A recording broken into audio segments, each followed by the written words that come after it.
Assalamualaikum warahmatullahi wabarakatuh. Baiklah anak-anak, apa kabar hari ini? Apakah kita dalam keadaan sehat walafiat? Baik, kali ini kita belajar menggunakan media pembelajaran dengan tema Al-Quran sebagai wahyu Allah. Media ini berbentuk PowerPoint audio visual.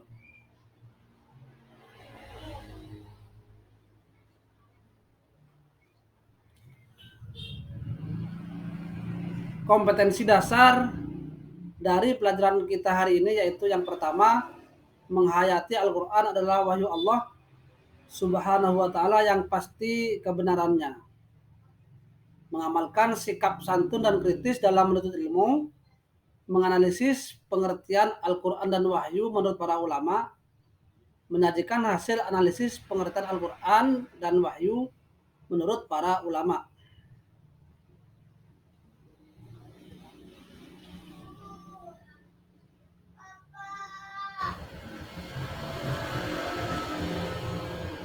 Tujuan pembelajaran yaitu melalui kegiatan pembelajaran ini, peserta didik diharapkan dapat mendefinisikan pengertian Al-Quran menurut pendapat beberapa tokoh dan dapat menjelaskan pengertian wahyu serta menyajikan kesimpulan melalui sikap disiplin dan membiasakan berdoa serta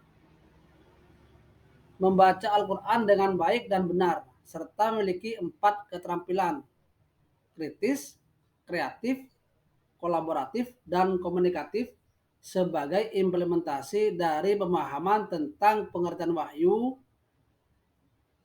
tentang pengertian Al-Quran dan wahyu berdasarkan pendapat para ulama.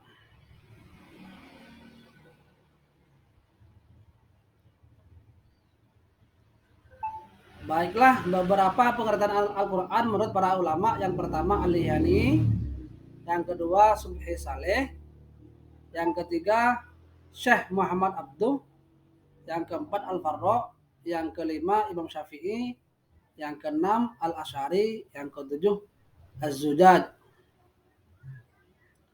Kita mulai dari yang pertama. Menurut Al-Lihani, seorang ahli bahasa berpendapat bahwa lafaz Al-Quran itu berhamzah, bentuknya masdar dan diambil dari kata qoro'ah yang artinya membaca. Hanya saja lafaz Al-Quran ini menurut Al-Lihani adalah masdar bermakna ismil maf'ul. Jadi Al-Quran artinya makru, qoro'ah yaqra'u Qur'anan, wa makru'an artinya dibaca. Pendapat yang kedua, menurut Syekh Muhammad Khudaribe, Al-Quran merupakan firman Allah dalam bentuk berbahasa Arab yang diturunkan kepada Nabi Muhammad untuk dipahami isinya dan disampaikan kepada kita secara mutawatir. Ditulis dalam mushaf yang dimulai dari surat Al-Fatihah dan diakhiri dengan surat An-Nas.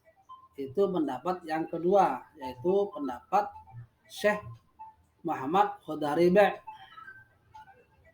Pendapat yang ketiga dari Dr. Subhi As-Salih, Al-Quran adalah kalamullah subhanahu wa ta'ala yang merupakan sebuah mukjizat yang diturunkan kepada Nabi Muhammad Shallallahu Alaihi Wasallam, ditulis dalam mushaf dan diriwayatkan secara mutawatir, serta membacanya adalah termasuk ibadah.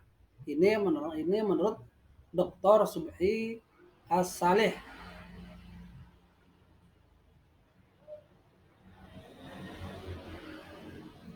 Sedangkan menurut Syekh Muhammad Abduh, Alkitab atau Al-Quran adalah bacaan yang telah tertulis dalam mushaf yang terjaga dalam hafalan-hafalan umat Islam. Ini menurut pendapat Syekh Muhammad Abduh, sangat singkat namun padat.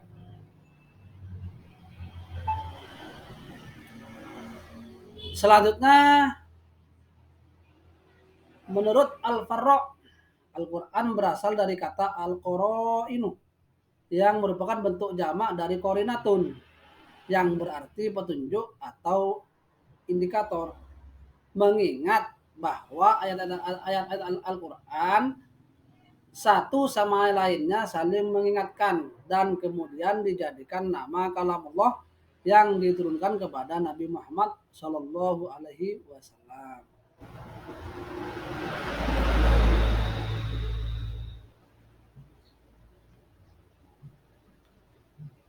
Terus selanjutnya, menurut Imam Syafi'i, kata Al-Quran adalah isim alam. Isim alam itu apa?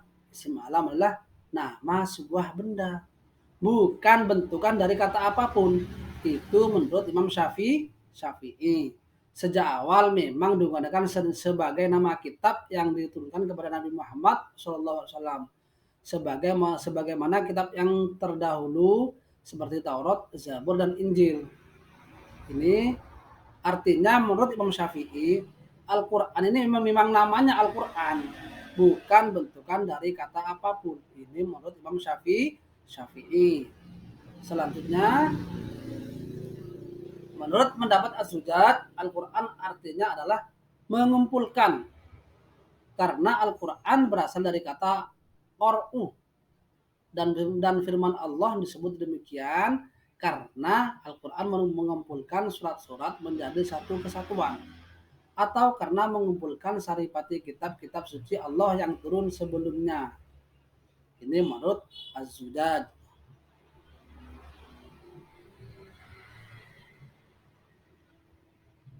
Yang terakhir dari Al-Asy'ari, Al-Quran adalah menggabungkan sesuatu dengan yang lain.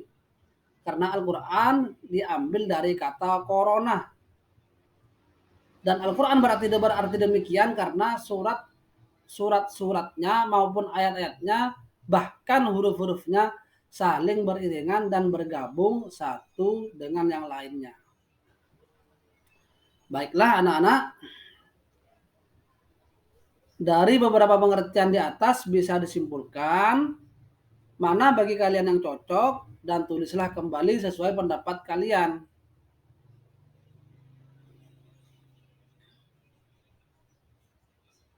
Sampai di sini. Wassalamualaikum warahmatullahi wabarakatuh.